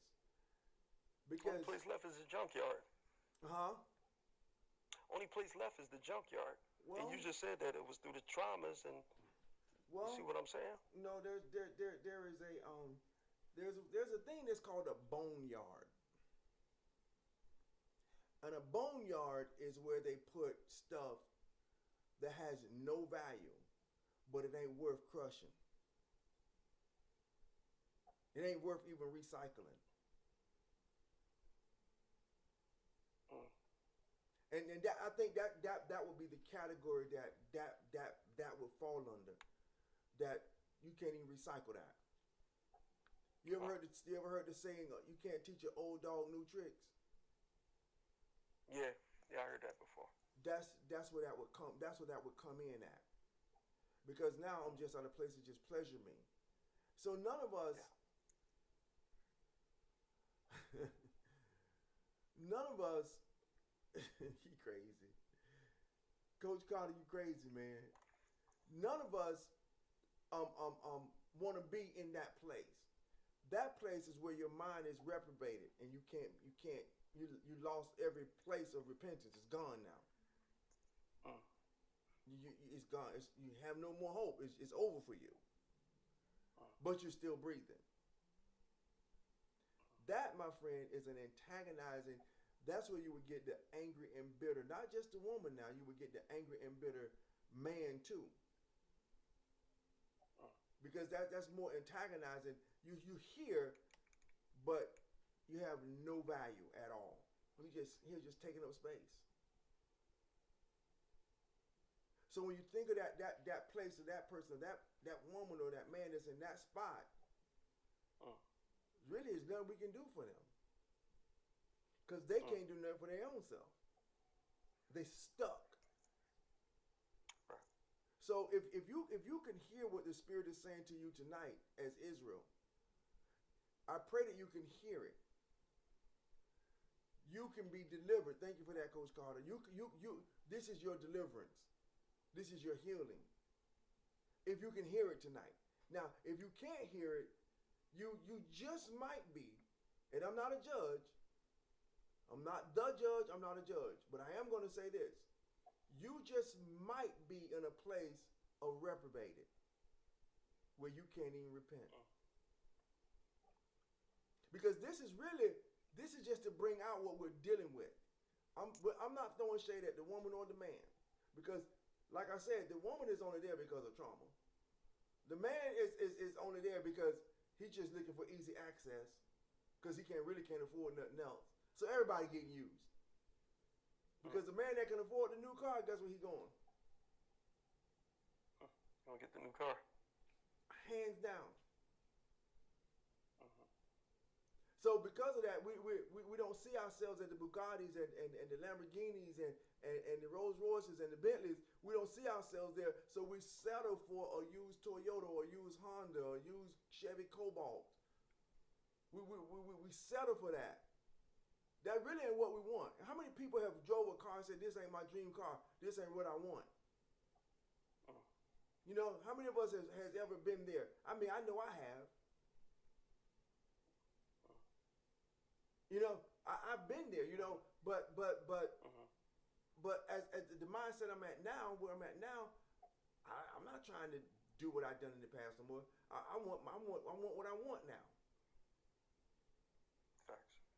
And it is, I mean, regardless of how anybody feel about it, this is what I want. So you like it, you don't, you don't. That's just you. Because you don't got to live me. I got to live me. You see that right there? Somebody said, I want that Cadillac, that Lincoln truck, but I settled for this truck. And that's most of us in life, you know what I'm saying? But it ain't just the man that settles now. Don't you get it twisted. Don't get it twisted. Because a lot of these women that you with today settle for your tail. So don't get it twisted. Just because you think you went and found her out of the junkyard, she thinks she found you out the junkyard. So y'all got a problem. Oh. You know what I'm saying? She think the same thing about you. Right. So there's a problem. There's a disconnect there. So I want to just say this, y'all. I'm tired. We gotta stop it. Just stop it. You know what I'm saying? And look at yourself different. Men, look at yourself different. Women, look at yourself. Look at yourself as Israel. And what did God say about Israel? You are a peculiar treasure above all the nations. Look at yourself that way. Look at yourself as the highest echelon of people. You are a regal class of people. So men, Facts. don't treat your women as peasants. Men, women, don't treat your men as peasants. Remember, the order is the man, God, the man, the woman. That's the order. If he touch you, he has to keep you. You guys remember that. And the woman, remember, you were not designed to be intimate with more than one man. I'll tell y'all like this. It would be better for one woman to be with one man with 5 women than one woman to be with 5 men. It would be better for her. And I'll tell you why. Because every time each man goes into you, he drops 5 generations in you. So would you prefer to have one man with 5 generations or 5 men with 20 generations? Men, it is better for you to keep her. Because what you're doing is she has begun to mesh with you, become one with you. And the thing about it, you can't control it. It was already done the moment you went into it. The only way you could have stopped it is if not going into her. That's the only way you could have stopped that from happening. But now you've done it. It is what it is. And like I told you, celibacy brings about cervical cancer. In men, it brings about prostate cancer. Look it up. You think I'm telling you a story? So how we gonna fix it? We just got to do it God's way, as men and as women. So we run around and we think, well, I'm celibate. And then if you go in and you're using toys, you only have, now you're being intimate with demons. That's even worse because you're a portal. You open yourself up to anything that's in the atmosphere around you. That's even worse. And now you get to a place where you can't even be satisfied by a man because, and I've said this before because I've heard it before, a man cannot compete with a motorcycle motor. We just can't. It is what it is. So the only way we're going to fix this is men got to, if you can't keep her, don't touch her. Women, if you don't want to be kept, don't let him touch you. And no woman was designed to be intimate with more than one man. And no man was designed to touch a woman and not keep her. Those were the boundaries that God set. Facts.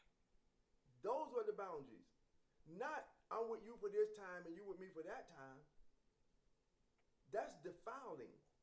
And do you want to continue to defile the women? Or women, do you want to continue to be defiled?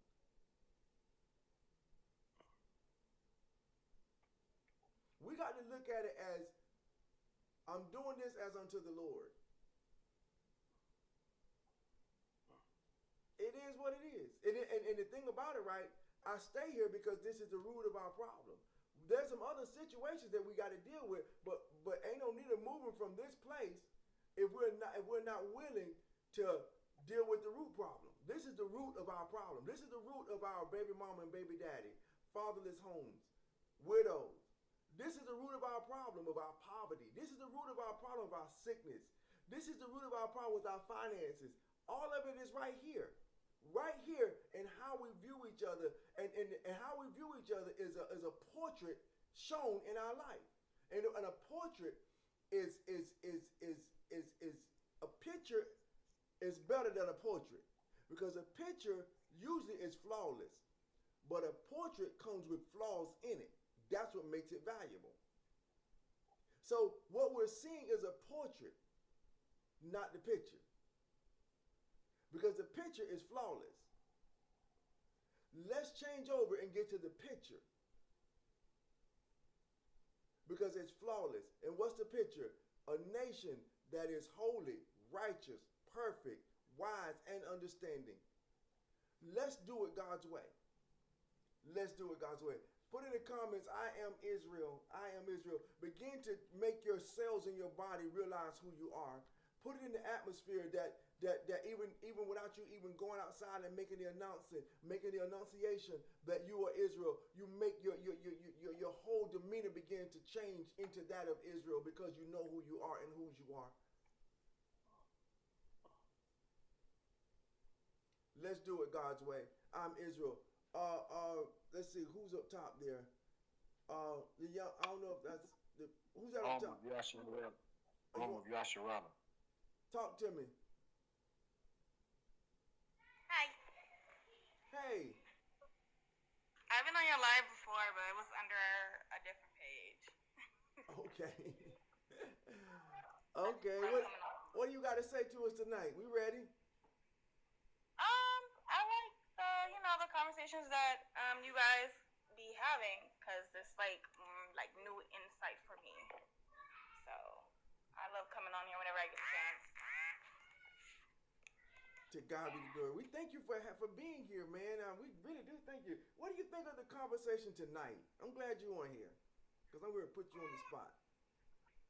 Okay, I'm sorry if you hear my kids. Hold on.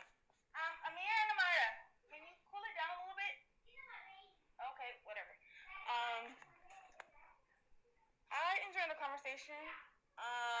Like I said before, it's very interesting because I don't have anyone around me to learn certain things, or learn things about men and how women should be, even though Myra, cut it out.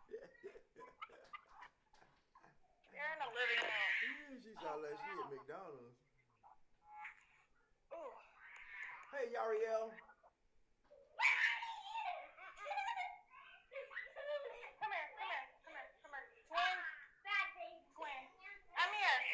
You're older than your sister. Tell her to calm down right now. How many children do you have? Hi. I'm sorry, guys. You sound like you got a fun house. Yeah, they're playing right now in the living room. I'm trying to teach them how to play more quietly, honestly, because it gets overwhelming. If you master that, buddy, you need to write a book. I'm gonna try. I think we need to, because they play outside and they're loud, but we're kind of in an apartment complex. Oh, Myra. What did I just say? Oh God, never mind. I'll figure it out. To God be the glory. We thank God for you, young lady. You're doing a great job with those children over there. Or either you're doing a great job with them, or they're doing a great job with you. Say that again. I said they don't have no one else besides me, so I have to do it. To God be I the can't glory. give up on them. To God be the glory. And I apologize on behalf of all men because you shouldn't have to do that. Yeah. My mother told me, "Oh, you should abort them, abort them." I'm like, "Well, maybe I should have." No, you Because I shouldn't. didn't know it was going to be Hey, this hard. put some fruit in the chat. Hey, we can't say that word. Put some fruit in the chat. Put some fruit in Oh. the chat. But no, Sorry, my guy. we don't do that. We don't do that. Yeah, because she was like, "You could have gotten married by now and didn't have the kids." But I'm like, the man that I was choosing, how? Ain't no way. Ain't no way. Wow. My stepdad was a pervert. My mother, as soon as he stopped doing his manly husband duties, she ended up, sleeping around to get cash. And then I tried that for a while and realized that's not what I wanted to do or enjoyed doing. So, yeah. Wow. Get out my room. And then I was with someone for 7 years on and off. And I believe that we have similar things going on spiritually. Don't scream at that baby. You understand me? It doesn't matter. He understands.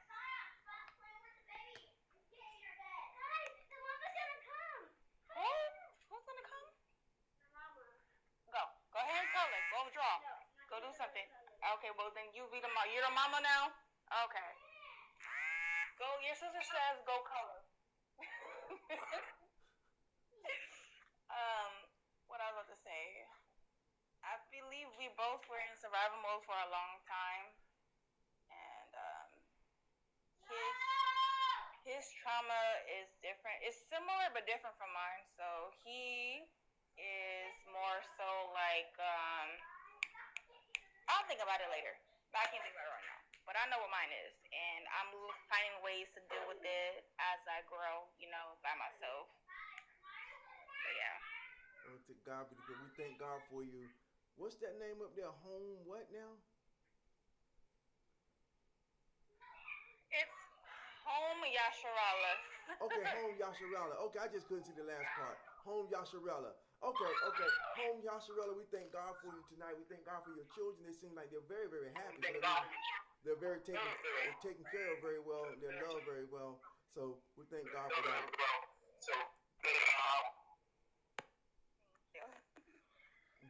But we thank God for you there. Hey, y'all, we thank God for Home Yasharella. We thank God for her. Pastor Knowledge, you got anything else you want to say? Good live tonight. There's a lot of stuff that I heard. It seems like what I'm dealing with, even in my own home, what I've dealt with for years. Just a lot of wanting to be in control, wanting to run things. And I'm just being real. I ain't got time to be fake. And it's an issue. It's an issue for me. Because I'm always calm. I'm always respectful towards everyone. But when I snap, I snap. So I appreciate everything that you and we the people was talking about because it helped the brother for what I've been dealing with. To God be the glory. Praise y'all. To God be all the glory.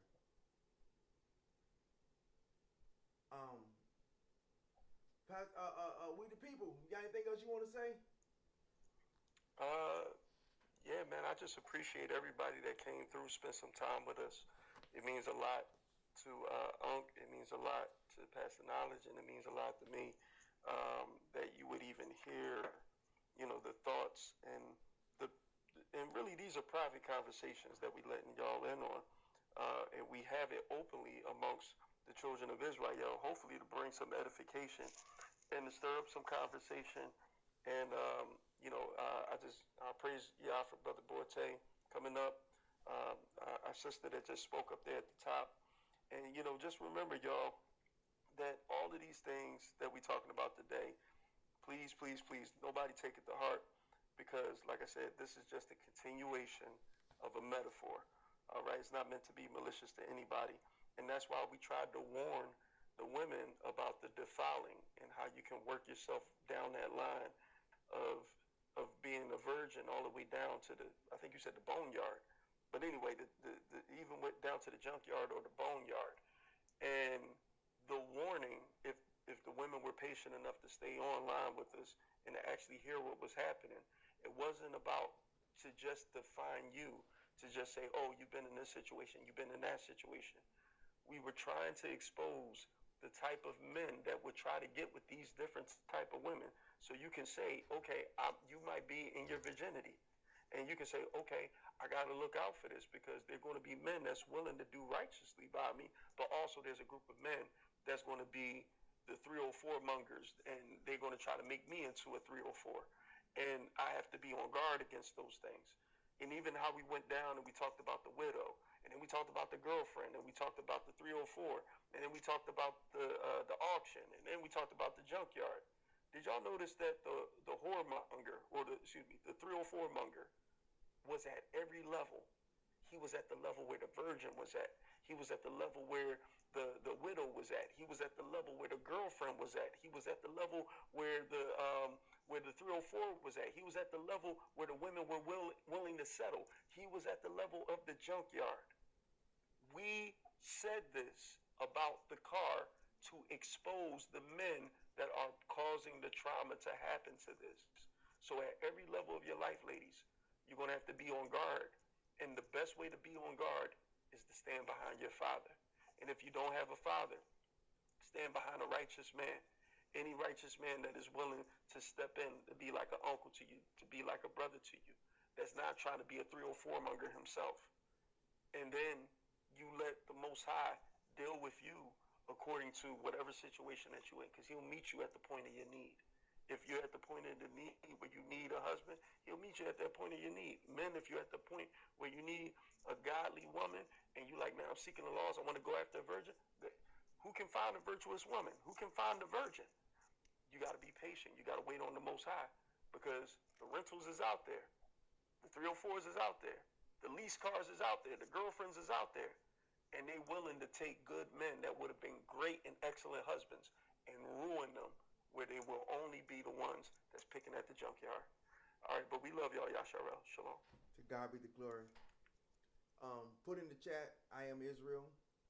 The one thing, what does it look like to walk in the law? One thing that who we are, is one thing to know the laws were given to us. The real power comes when we live the law, when our choices, our families, businesses, and communities are shaped by the instructions of the Most High. It isn't about becoming perfect overnight. It's about building step by step, commandment by commandment, until our lives begin to reflect our identity as the chosen nation of Israel. The law starts in our heart. That's why I keep saying, make the annunciation, pronounce that I am Israel. Before we can talk about actions, we must talk about intent. The laws of the Most High aren't about putting on a show. I don't care how much a show you put on, how much knowledge you have. If you're not willing to do it God's way, you miss the whole intent of the whole purpose of our Constitution, which is the law. They begin in our heart with a desire to obey, to love Yah, to walk in the law of the truth of Yah. When the law is in our heart, your life begins to change. Not because someone is watching you, but because you know who you are and whose you are. You are Yasharel. Let's do it God's way. I thank God for each and every one of us tonight, y'all. I really do thank God for you. Let's do it.